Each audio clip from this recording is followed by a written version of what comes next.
시청자 여러분, 안녕하십니까? 이재희 학정TV 반갑습니다. 청학동 삼성궁에 들어와서 금달길과 마고성을 멋지게 둘러보고 산 등성이를 넘어서 본 자료는 삼성궁의 중심부에 해당되는 경국전을 살펴보겠습니다. 함께 가시지요.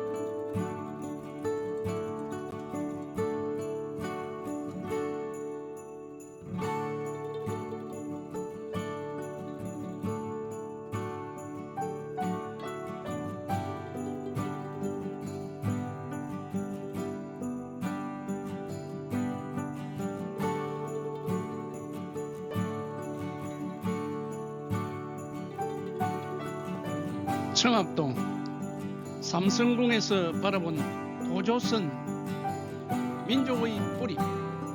1. 삼성궁을 창건한 사람은 누구인가?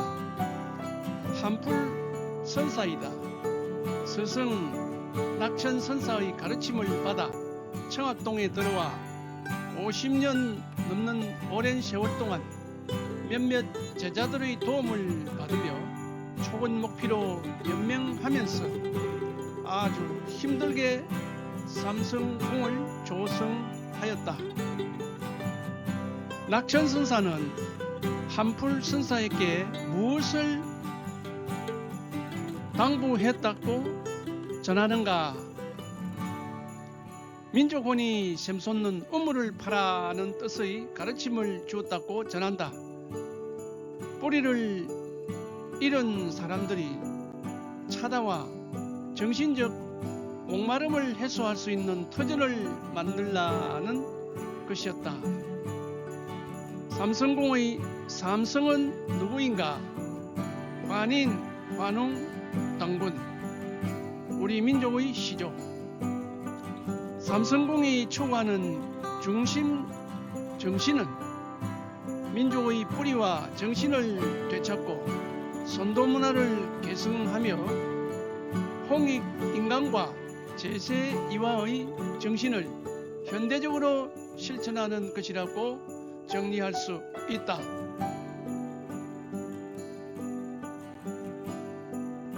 2. 삼성궁의 설명을 모두 고대사 역사적 사실로 보아야 하는가? 그렇게 볼 필요는 없다.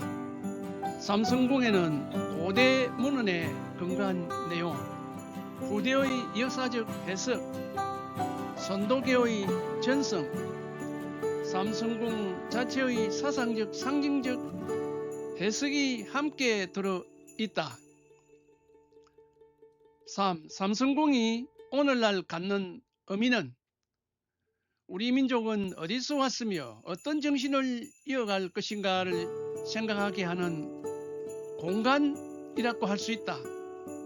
민족정신, 선도문화의 현대적 개성을 표방한 청학동 삼성궁. 이렇게 살펴보면 단순히 돌탑이 많은 관광지가 아니라 당군 건국 전성과 선도사상, 소도에 대한 해석, 청학동의 이상향 전승, 그리고 한풀선사의 현대적 창조가 한 곳에서 만나는 공간으로 이해할 수 있다.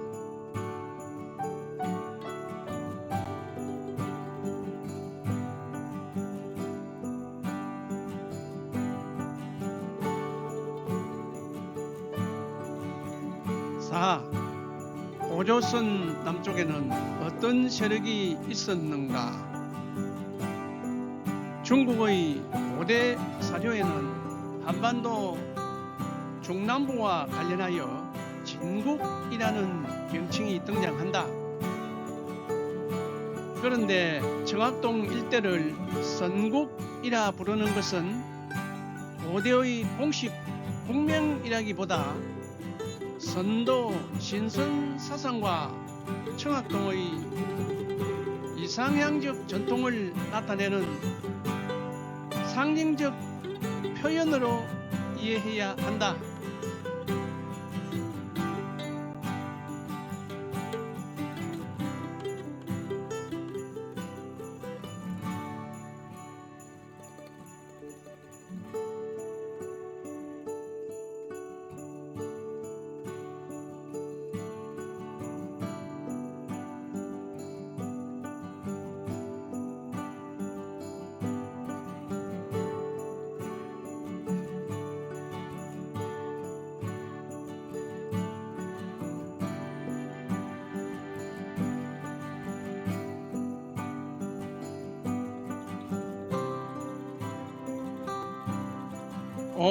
소도란 무엇인가?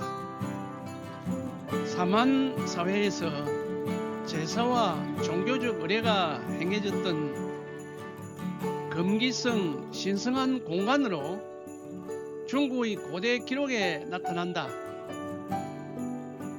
신 세력이 구세력 지역을 정복하면서도 완충 지역으로 일정 부분을 존중하면서 존재하였던 것이다.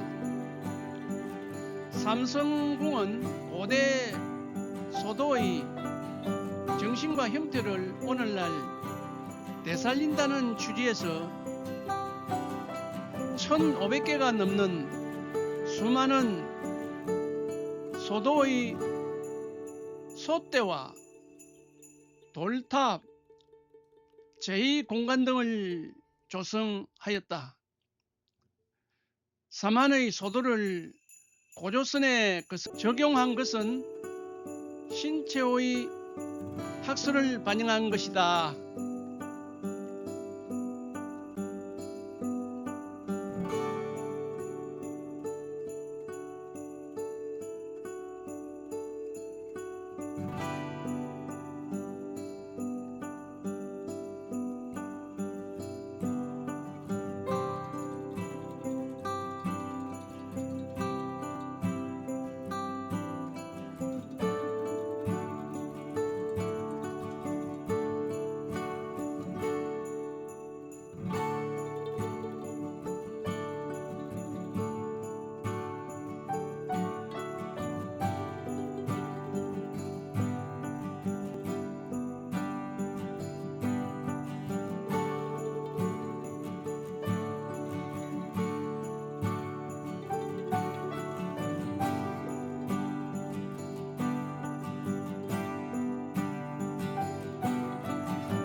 관웅에 대하여 6. 관웅은 어떻게 인간 세상으로 내려왔다고 하는가?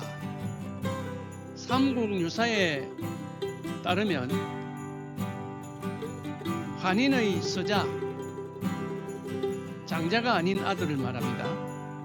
관웅은 인간 세상을 뜻하여 뭔가 인간 세상을 위하고 싶다 이런 마음을 가지고 환인에게 허락을 받고 천부인 3개 신령성이 있는 도장이라 할까, 그리고 풍백, 우사, 운사 등 농경과 관련되는 이런 요소, 무리 3,000명을 거느리고 태백산 신단수 아래로 내려와 신시를 열었다. 태백산은 오늘날 어느 산인가? 삼국유사는 묘향산이라고 주석을 달았다. 백두산이라는 견해도 있다. 관웅 신화를 역사적으로 분석하면 관웅은 청동기 시대의 전신 숭배족이고 옥녀라는 용어에서 신석기 시대 곰 토테미즘을 숭배하는 부족, 그리고 가화혼, 이것은 조계원과 관련이 있다. 두 부족의 결합. 홍익인간의 출전은 삼국유사인데 인간 세상을 널리 이롭게 한다. 이 환웅이 인간 세상으로 내려오고자 했던 이 홍익인간 이념, 이것은 고조선의 건국 이념이 되었다. 이화세계. 당군 신화에는 제세이화, 세상에 와서 이치에 맞게 다스리고 교화하고자 한다 하는 제세이화 정신을 여기서 이화세계라고 표현하였다. 7. 당군 신화에서 역사적으로 주목할 부분은 무엇인가? 환웅의 무리 삼천, 풍백, 우사, 운사, 곡식, 생명, 질병, 형별, 선악 등 인간 360여 가지를 다스렸다는 이야기는 당시 사람들이 생각했던 통치와 공동체의 모습을 상징적으로 보여주는 자료이다.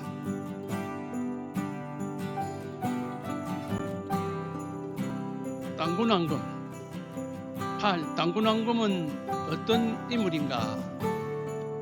삼국유사와 제왕운기 등에서 고조선을 세운 시조로 기원전 2333년 하는데 그 연대는 공식적으로 어디에서 나온 것인가? 조선시대 동국통감에서 당군의 즉위를 요임금 즉위 25년 무진년으로 잡았기 때문에 그 전통의 중요한 근거로 기원전 2333년이라는 계산이 나왔다. 당군 기원에 대하여 고려말 백문보가 당군 기원을 서기를 처음 주장했던 인물이고 대한민국 정부 수립 시에 당군 기원을 공용 면허로 사용하였다.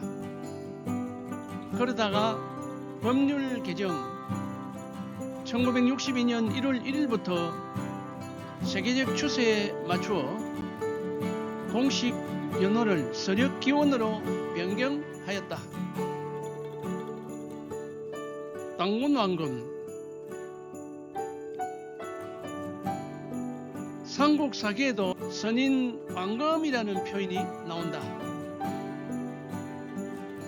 당군을 제사장, 왕검을 정치적 군장, 이런 식으로 분석해서 볼 수 있는데 이것은 고조선 사회가 재정일치 사회이며 한 사람이 제사와 정치를 통할하는 재정일치 사회의 지배자라는 의미가 당군 왕검이다.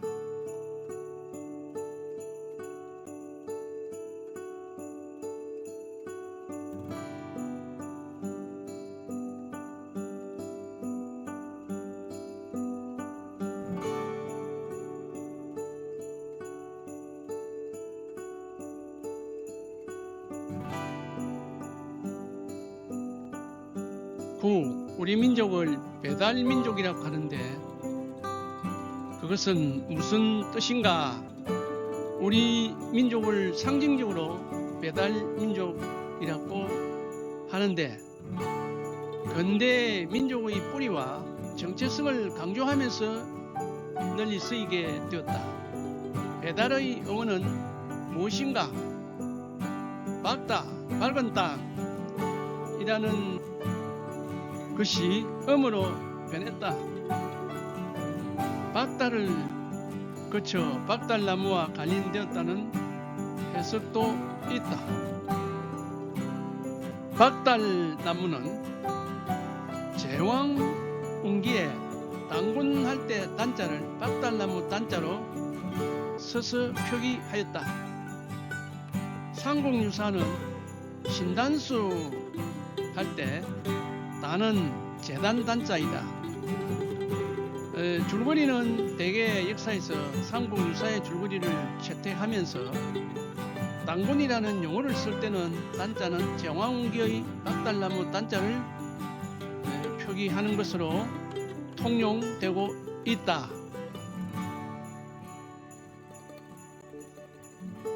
10번 삼국유사와 제왕운기는 언제 저술됐는가? 모두 고려 13세기 후반에 저술되었다. 오랜 몽골 침입을 겪은 뒤 원의 영향력이 강했던 시대라는 공통점이 있다. 그렇다면 일년등이 창조한 것인가? 몽골 침입과 원간섭이라는 시대적 상황은 우리 역사의 독자성, 자존사상과 뿌리를 강조하는 데 영향을 주었을 가능성이 있다. 따라서 당군 전승은 단순히 사실이냐 혹으냐로 판단하기보다 건국 전승 속에 담긴 신하의 옷을 입힌 실제 모습의 역사적 사실을 추려내고 역사적 기업과 부대의 민족적 문화적 의미를 존중하는 데 그 의의가 있다. 11번 고조선의 변화와 멸망에 대해서 고조선을 대개 당군조선, 기자조선, 위만조선 세 부분으로 나눈다. 기자는 은나라 말기 현인인데 조나라가 건국되면서 망명을 해서 조선으로 왔는데 모왕이 그렇다면 조선왕을 하여라 해가지고 봉했다는 중국 측 기록이 있기는 하다. 그러나 기자의 이 동네설은 실제가 아닐 가능성이 많다. 이것은 우리나라가 유교 문화에 흠뻑 빠져 있었기 때문에 어떻게 하면 중국의 그 우수한 문화와 우리가 관련이 있는 것처럼 연결짓지 못해서 안달이다. 그래서 유교 문화로 인정하는 추세에서 과장된 점이 있고 평양에 기자묘가 있다고 하나 고려 숙종 때 1102년에 우리가 중국의 현인 기자가 왔다고 하니 제사를 지내보자 이래 언론이 돼갖고 묘도 없는 묘도 만들고 그때부터 기자에 대한 제사를 수용하면서 기자조선이 굳어진 면이 있다. 사기 송세가의 서진에 두 해가 줄을 붙였는데 기자의 묘는 하남성 몽현에 있다 이런 기사가 있습니다. 그러니까 기자가 동쪽으로 오기는 와도 조선까지 온 것이 아니라 만주 어디 그쯤 와서 있은 것은 아닌가 하는 생각도 이 기사에서 엿볼 수 있다. 그 다음에 이제 위만조선 이것은 기록이 확실하니까 자세히 나오는데 중국의 지난 교체기에 변방의 작은 나라였던 연나라가 그 유이민들이 고조선으로 많이 넘어오면서 그 중에 한 인물이 이만이었는데 처음에는 무리를 좀 이끌고 있어서 좀 이용을 해야 되겠다 이래갖고 이만에게 변방을 방하는 임무를 부여했습니다. 그런데 처음에는 역할을 잘 하다가 기회를 봐서 한나라가 쳐들어온다 우리가 왕을 보호해드리겠습니다 하면서 군사를 이끌고 와서 속임수를 써가지고 조낭을 쫓아내고 자기가 왕이 됐다. 이때 쫓겨난 조낭은 남쪽으로 가서 한왕을 칭했다고 한다. 그때가 대개 BC 197년부터 180년 사이에 있었던 일로 보고 있다. 그러다가 위만의 손자 우거왕 때 한무제가 침공을 하여 기원전 108년에 공식적으로 고조선이 즉 이만조선이 멸망한 하였다.